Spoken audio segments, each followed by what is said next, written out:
Shavuot, chegamos hoje nas últimas alahot do capítulo de número 90. Fala, gente, que eu estou escutando na 19. Asur leshloach eno yodi chutz latchum bishvil krovei hamet ou bishvil safdan. Eu não posso pedir para um goi viajar para um lugar longe, para um lugar distante, onde eu mesmo não poderia viajar, mesmo que seja algo ligado ao falecimento de uma pessoa, para as pessoas que estão lá para ajudar com o falecido, ou para fazer algum espeto, um discurso fúnebre, algo do tipo. Eu não posso pedir para que o goi viaje para um lugar onde eu mesmo não posso ir. Alahá 20.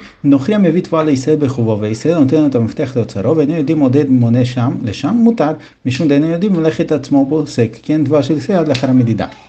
Tudo que a gente vem dizendo, que eu não posso pedir para um goi fazer um trabalho para mim, que eu não posso nem dar dicas para ele fazer só em determinadas situações, isso é quando ele está fazendo isso para mim. Mas quando ele faz isso para ele mesmo, ele vai ganhar alguma coisa com isso, é o trabalho dele ou algo do tipo, ele quer fazer, eu não preciso evitar, não preciso falar nada.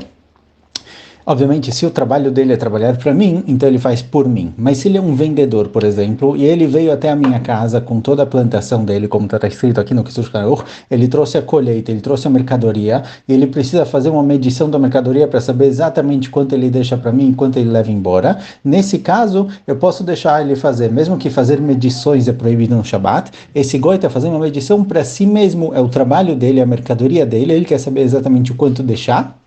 Então ele está trabalhando para si mesmo, e a mercadoria em si ainda não é minha. A mercadoria em si só se torna minha quando ele deixar no meu armazém, em algum lugar que pertence a mim, na minha propriedade. Por isso, o goi está trabalhando para ele mesmo com as coisas dele, não está trabalhando para mim e nem com as minhas propriedades. Por isso, nesse caso, não tem problema.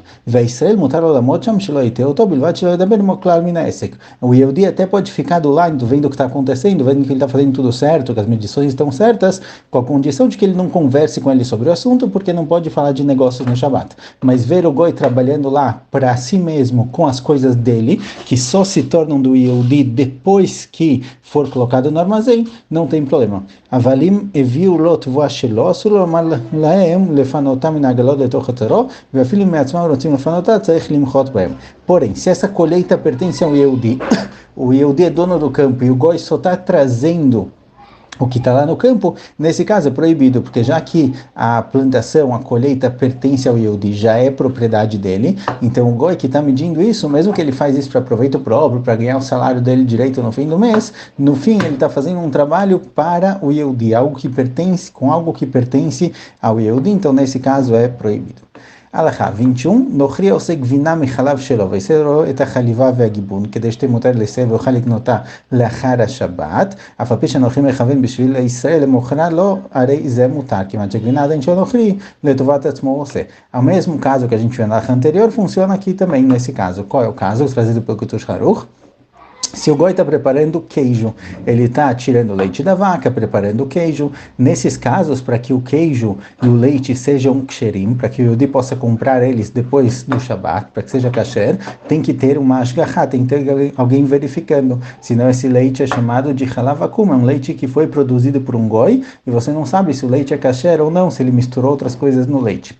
Então, nesses casos, nessa situação, o Yehudi ele pode verificar, ver o que está acontecendo, enquanto o goi tira leite, prepara o queijo, etc. Mesmo que a intenção do Yehudi é poder comprar isso depois do Shabat, nesse momento o leite e o queijo pertencem ao goi, isso daqui é dele. Então, mesmo que o Yehudi tenha intenção de comprar isso depois, no momento o goi está fazendo isso para si mesmo, para poder vender o próprio queijo, o próprio leite, e ele está fazendo isso com algo que pertence a ele ainda pertence ao goi. O Yehudi só está olhando, só está verificando. Então, nesse caso, também não tem problema. O mutar leisel afilo lomar lo sheaseh, afilo beshamat, mutar lomar lenoch yaseh melachtecha, afilo magia mizer revach Israel. O Yehudi até pode falar para o goi, olha, vai lá e produz queijo, porque enquanto o leite e o queijo pertencem ao goi, é como se eu estivesse falando para alguém não judeu, olha, vai lá e faz seu trabalho. Nesses casos em que eu não tenho nada a ver com o assunto, mesmo que eu vou ganhar alguma coisa, talvez eu vou poder comprar o queijo depois, mas na prática ele está trabalhando para si mesmo, com propriedades dele, nada que pertence a mim,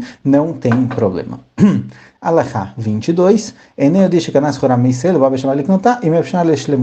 um goi que comprou uma mercadoria de um Yehudi, e ele vem no Shabat receber a mercadoria, às vezes a mercadoria está na casa do Yehudi ou algo do tipo, se dá para evitar com que ele pegue, é melhor, senão vai parecer que o Yehudi vendeu para ele no Shabat, ou que ele está levando isso para algum lugar como mensageiro do Yehudi, então não seria bom.